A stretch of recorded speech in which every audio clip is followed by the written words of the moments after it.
भ्रम है, क्योंकि सामाजिक जीवन हमारा पूरा परिवर्तित हो गया है। 21वीं शताब्दी में जिस तरह से विज्ञान और तकनीकी विकास के क्रम में, औद्योगिकरण के क्रम में, आर्थिक विकास के क्रम में जिस तरह के परिवर्तन हुए हैं कि हमारा जो समाज है उसकी समस्याओं का स्वरूप ही बदल गया है।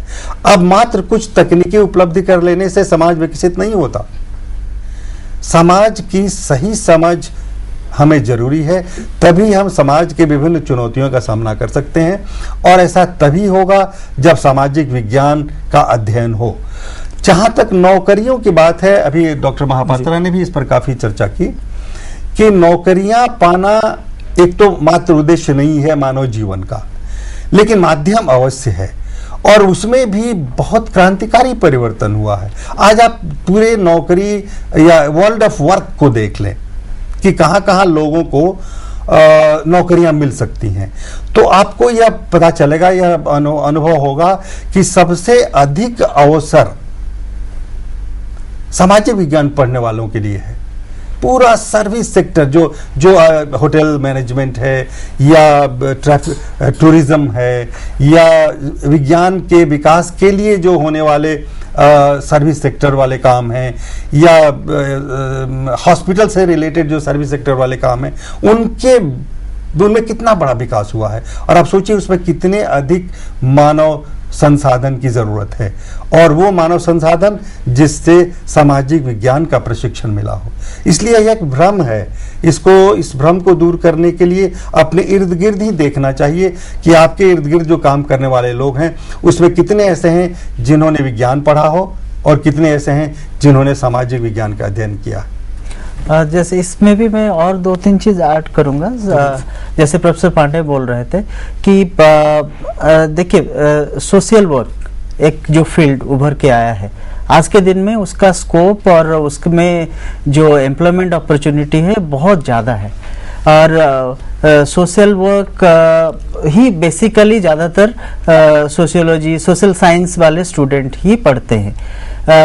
उसी तरीके से जैसे मैंने अभी कुछ देर पहले भी बोला था कि जो गैर सरकारी संस्था एनजीओ जिसको हम कहते हैं, उसमें जितने सारे लोग काम करते हैं उसका भी बहुत सारे आज के दिन में जितने समाज विज्ञान से अच्छे स्टूडेंट्स की ज़रूरत है उतने अच्छे स्टूडेंट उन लोगों को नहीं मिल रहे। तो इसलिए कहीं ना कहीं समाज विज्ञान में अभी भी स्कोप बहुत है, लेकिन दिक्कत ये है कि या तो दो जगह पे मुझे लगता है इसमें जो प्रॉब्लम है, समस्या है, वो यह जो सोशल साइंस के करिकुलम है हमने ना तो उस तरीके से अभी बनाया। जैसे प्रोफेसर पांडे बोल रहे थे खाली ज्ञान देना उससे नहीं होगा, उस करिकुलम में पूरा आमूलचूल परिवर्तन लाना पड़ेगा, उसको लाइफ के साथ जुड़ना पड़ेगा, तभी जाके वो एक प्रोग्रेसिव और लाइफ रिलेटेड सोशल साइंस हो सकता है जो कि आगे जाके आपको प्रोफेशनल लाइफ में भी बहुत हेल्प करेगा। दूसरी चीज मुझे ये लगता है कि शायद हो सकता है ये भी हमारे एज ए टीचर हमारा दायित्व होती है कि बताने के लिए कि क्या क्या चेंजेस आ चुके हैं। मुझे क्लासरूम में ज़्यादातर स्टूडेंट्स पूछते हैं, लेकिन मैंने उनको यही बताता हूँ कि आज के दिन में मेरे सब्जेक्ट है भूगोल में भी बहुत सारे परिवर्तन आ चुकी हैं। जैसे एक एरिया इमर्ज किया है जिसको हम कहते हैं रीजनल प्लानिंग व प्रादेशिक योजना, उसमें बहुत सारे एरिया आ जाता है। अर्बन प्लानिंग ले लीजिए, रूरल डेवलपमेंट ले लीजिए या रिसोर्स प्लानिंग ले लीजिए, ऐसे बहुत सारे एरियाज निकल आए हैं जिसमें कि लोगों की भी जरूरत है, उतने ही जॉब अपॉर्चुनिटीज है। शायद ये हम कहीं बता नहीं पा रहे हैं स्टूडेंट्स को, या हमें यहाँ पे इंडिया में अभी भी हमारे बहुत सारे कम यूनिवर्सिटीज है या प्रोफेशनल इंस्टीट्यूट है जहाँ पे कि ये पढ़ाया जाता है। शायद ये आने वाले समय में ये आहिस्ता आहिस्ता बढ़ेगा क्योंकि जरूरत है, और बढ़ने के साथ साथ ये चाहे 5 साल लग सकता है, 10 साल लग सकता है, लेकिन लोगों को तब समझ में आएगा कि सोशल साइंस में भी उतने ही अपॉर्चुनिटीज है। बिल्कुल सर, अभी हम कुछ देर पहले जीवन कौशल की बात कर रहे थे जी। और उस पर यह था कि जीवन कौशल हमें सक्षम तो बनाता है, लेकिन सामाजिक विज्ञान का अध्ययन सर अभी मैं आपको रोकूंगा सर, अभी एक फोन आ रहा है। हेलो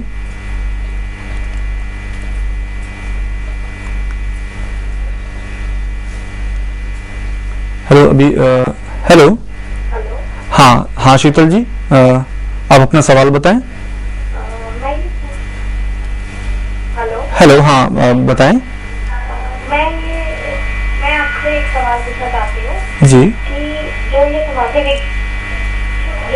विज्ञान की आप बात कर रहे हैं जी इसके जो इतने विषय जैसे बताया उन्होंने कि रसायन विज्ञान या विज्ञान विज्ञान के विभिन्न विषय हैं, उनको अलग अलग सबको पढ़ने का क्या फायदा है? जी बिल्कुल। सर इस बारे में आप क्या कहना चाहेंगे कि इन जैसा उनका सवाल था कि विभिन्न विषयों को क्या पढ़ने, जबकि एक साथ? हाँ, असल में ऐसा है ना कि सामाजिक विज्ञान एक ऐसा क्षेत्र है जिसमें कई विषयों को शामिल किया जाता है। आपका प्रश्न बहुत ही रुचिपूर्ण है कि ऐसा क्यों, सामाजिक विज्ञान हम एक साथ क्यों नहीं पढ़ सकते? एक साथ भी हम पढ़ते हैं। यदि आपको याद होगा अपने विद्यालय जीवन में जब आप आई थी तो उस समय पढ़ा जाता था सामाजिक अध्ययन, सोशल स्टडीज, जिसमें विभिन्न जो विषय आज हैं, अर्थशास्त्र, भूगोल, नागरिक शास्त्र, राजनीति शास्त्र, इन सबों के तत्व उसमें शामिल होते थे।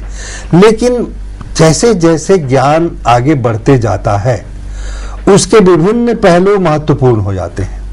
आप किसी भी एक मानव अनुभव को ध्यान में रखें, किसी भी अनुभव को, परिवार में जैसे आपने देखा शुरू में जो दृश्य दिखलाए गए थे कि पोती और दादी माँ के बीच वाद विवाद हो रहा है, वह साधारण सा लगता है कि दो पीढ़ियों के बीच का यह युद्ध है। ऐसा है नहीं, चूंकि एक ही समस्या को पोती ने एक तरह से समझने की कोशिश की और दादी माँ ने अपने बहुत समय के अनुभव के आधार पर उसको समझने की कोशिश की, संस्कारों की बात की। अब इन सारी बातों को समझने के लिए जरूरी है कि सामाजिक शास्त्र जो सोशियोलॉजी जिसको कहते हैं, उसके माध्यम से, उसके जो समझने के टूल्स हैं, उसके माध्यम से समझा जाए समाज को, परिवार को, विभिन्न पीढ़ियों की भूमिकाओं को। दूसरी तरफ वो समाज या वो परिवार कहाँ है? वो परिवार भारतवर्ष में है, तो भौगोलिक दृष्टि से भारतवर्ष का एक अपना अलग महत्व है, अपना अलग परिवेश है, अपनी अलग प्रासंगिकता है। उसी तरह से जो अर्थशास्त्र के माध्यम से भी यह समझने की जरूरत है कि वह परिवार किस आर्थिक स्थिति का है, मध्यम वर्ग का परिवार है। शायद वैसी बातें उच्चतम वर्ग के परिवारों में नहीं होती हैं, यह भी समझने की जरूरत है। इसलिए विभिन्न सामाजिक शास्त्रों का बहुत महत्वपूर्ण भूमिका हो जाती है, क्योंकि अर्थशास्त्र के माध्यम से एक विषय को समझना है, एक इशू को समझना है। उसी इशू को समझने के लिए राजनीति विज्ञान के जो टूल्स हैं उनका भी प्रयोग करना जरूरी है, समाज शास्त्र के टूल्स का प्रयोग करना जरूरी है, और इसके साथ साथ और भी अधिक हैं। इसीलिए विभिन्न जो सब्जेक्ट्स हैं, विभिन्न जो विषय हैं, उनमें बांटकर अध्ययन किया जाता है। यह जरूरी है, इसलिए हो जाता है कि ज्ञान धीरे धीरे बहुत व्यापक होता जाता है। जी सर, हाँ, इसी में मैं जोड़ूंगा, क्योंकि समाज के विभिन्न अंग होती है, समाज का अंग होती है। इतिहास, उतना ही लोगों को लगता है कि इतिहास पढ़ के क्या फायदा है, इतिहास जो हो गया, लेकिन आज के समाज को समझने के लिए इतिहास का पढ़ना उतनी ही जरूरी है। नहीं तो फिर हमारे जो एक अपना जिसको हम व्यू पॉइंट कहते हैं, वो जो डेवलप होता है वो एक पूर्ण तरीके से एक रैशनल व्यू पॉइंट नहीं होती है। तो इसीलिए समाज आज जहाँ पे पहुंचा है वो कैसे पहुंचा है और क्यों ऐसा हुआ है, इसको समझने के लिए भी इतिहास का ज्ञान होना बहुत जरूरी है। इसलिए होता क्या है कि हम इसको अलग अलग करके पढ़ते हैं और ना एक दूसरे को जोड़ के समझने की कोशिश नहीं करते, इसीलिए लगता है इतिहास अलग है, भूगोल अलग है, राजनीति विज्ञान अलग है। ये कोई अलग नहीं है। समाज को एक अच्छे तरीके से होलिस्टिक व्यू जिसको कहते हैं हम लोग, उसको समझने के लिए इसको एक दूसरे से ये जुड़े हुए हैं, लेकिन हम उसको जोड़ के शायद नहीं